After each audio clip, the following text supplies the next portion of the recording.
¿Y si existiera una especie de hoja de ruta para el fin de los tiempos? Pues hoy vamos a meternos de lleno en una de las profecías más complejas y debatidas de la historia, el discurso del Monte de los Olivos, y lo vamos a hacer ciñéndonos a los textos, a lo que dicen Mateo, Marcos y Tesalonicenses, para intentar entender qué secuencia de eventos describen. Y todo, absolutamente todo, arranca con esta pregunta. Bueno, en realidad son dos preguntas en una. Y ojo, que los discípulos la hacen en privado. Por un lado, quieren saber cuándo va a ser destruido el templo. Y por otro, que esto ya es lo gordo, cuál será la señal de su regreso y del fin del mundo tal y como lo conocemos. Esta doble pregunta es, digamos, el pistoletazo de salida de toda la profecía que vamos a desgranar. Vale, para no perdernos en un tema tan denso, esta va a ser nuestra hoja de ruta. Empezamos con la pregunta que lo origina todo. Después vemos esas primeras señales, los llamados dolores iniciales. Nos meteremos de cabeza en la gran tribulación, que es el núcleo. Analizaremos a fondo el peligro del engaño. Veremos el clímax con la venida del Hijo y acabaremos con la instrucción final y más importante, el llamado a vigilar.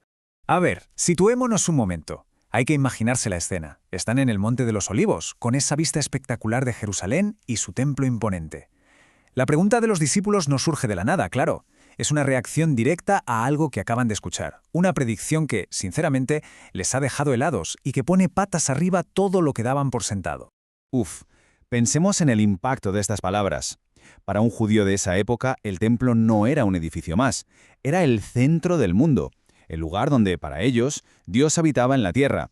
Que les digan que va a ser reducido a escombros es que no es solo una mala noticia, es algo apocalíptico. De ahí su pregunta desesperada, vale, si va a pasar esto, ¿cuándo? ¿Cómo vamos a saberlo? Y es muy curioso, porque la primera respuesta que reciben no es una señal, sino una advertencia, un cuidado que no cunda el pánico. La palabra griega que se usa aquí es troeo, que es muy gráfica. Significa agitarse, asustarse, perturbarse. O sea que el primer mandato, antes de entrar en materia, es cabeza fría, por favor, mantened el juicio claro. Bien, una vez puesto este aviso sobre la mesa, la respuesta ya empieza a desplegarse por fases.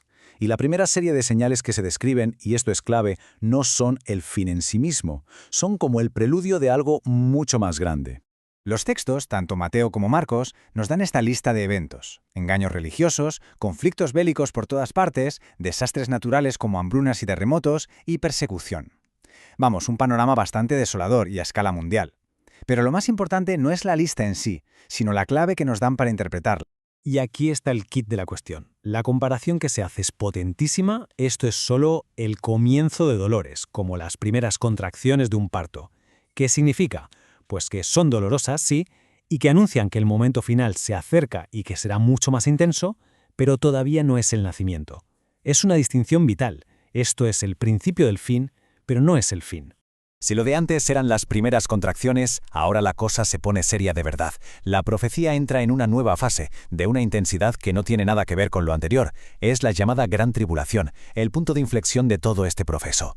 El pistoletazo de salida para esta etapa es un evento con un nombre muy enigmático, la Abominación de la Desolación, que es una referencia directa al profeta Daniel.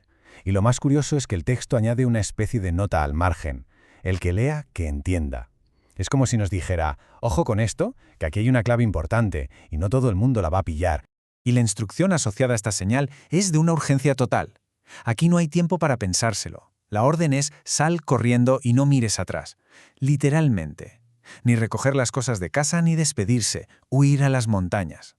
Esto nos da una idea bastante clara de la gravedad extrema de lo que está por ocurrir en ese lugar. La escala de este periodo se describe con palabras que ponen los pelos de punta. Una angustia como nunca antes ha existido ni volverá a existir. Vamos, algo único en toda la historia humana.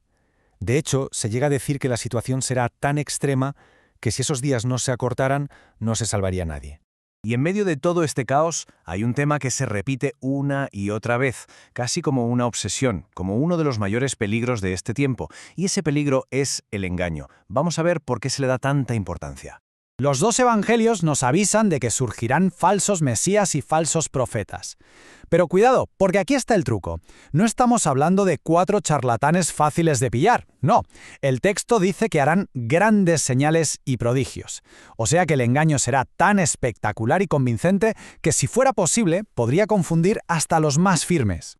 Este tema del gran engaño se desarrolla todavía más en otros escritos. En concreto, la segunda carta a los tesalonicenses nos habla de una especie de engaño final, la culminación de todo, personificado en una figura muy concreta. Aquí el apóstol Pablo es muy explícito. Habla del hombre de pecado, del hijo de perdición. Describe a un individuo que actuará con el poder de Satanás, haciendo milagros y señales espectaculares, pero falsos. Y su objetivo final, la máxima osadía, es llegar a sentarse en el templo y hacerse pasar por el mismísimo Dios. Es el engaño elevado a su máxima potencia. Y justo después de este periodo de tribulación y de engaño sin precedentes, el discurso llega a su clímax absoluto. La narración cambia de escala, dejamos los acontecimientos en la Tierra y pasamos a un evento cósmico, glorioso e ineludible. El momento no puede ser más preciso. El texto no dice un tiempo después o más adelante, dice inmediatamente después de la tribulación. Esto marca una secuencia cronológica clarísima entre el final de esa angustia y lo que viene a continuación. Y las señales que anuncian este momento, bueno, ya son de otra liga. No son guerras ni terremotos. Estamos hablando de que el sol se apaga, la luna deja de brillar, las estrellas caen. Es como si los cimientos del propio universo se estuvieran sacudiendo. Una convulsión a escala cósmica. Y aquí llega el momento cumbre. La gran diferencia con los engaños de antes es que esto no será algo oculto, en plan, está en el desierto o está escondido aquí. No. Esto se describe como un evento público, global, visible para todas las naciones. Un regreso inconfundible, con un despliegue de poder y gloria total. Bien, después de describir toda esta secuencia de acontecimientos, el discurso da un giro final. El enfoque cambia radicalmente. Ya no se trata del qué va a pasar o del cuándo, sino del cómo se debe esperar. ¿Cuál es la lección práctica de todo esto? Y la respuesta viene con una parábola muy sencilla, la de la higuera. Es de puro sentido común. Cuando ves que a la higuera le brotan las hojas, sabes que el verano está a la vuelta de la esquina. Pues lo mismo con esto. Las señales no son para que nos pongamos a hacer cálculos y adivinar la fecha, sino para que aprendamos a reconocer la estación en la que nos encontramos. Así que, al final, todo el mensaje se puede resumir en 3 mandatos muy claros. Primero, aprended. O sea, hay que saber interpretar las señales. Segundo, estad alerta, porque el día y la hora exactas no lo sabe nadie. Y tercero, y quizás lo más importante, velad, que básicamente significa mantenerse espiritualmente despierto, preparado, no dormirse en los laureles. Y con esto cerramos el círculo. El discurso que empezó con una pregunta sobre el cuándo termina dándonos una respuesta sobre el cómo. Al final no nos da un calendario, sino una misión. Desvía el foco de nuestra curiosidad sobre el futuro para centrarlo en cómo vivimos el presente. Porque la pregunta final que queda en el aire no es ¿cuándo pasará todo esto?, sino ¿cómo nos encontrará cuando pase?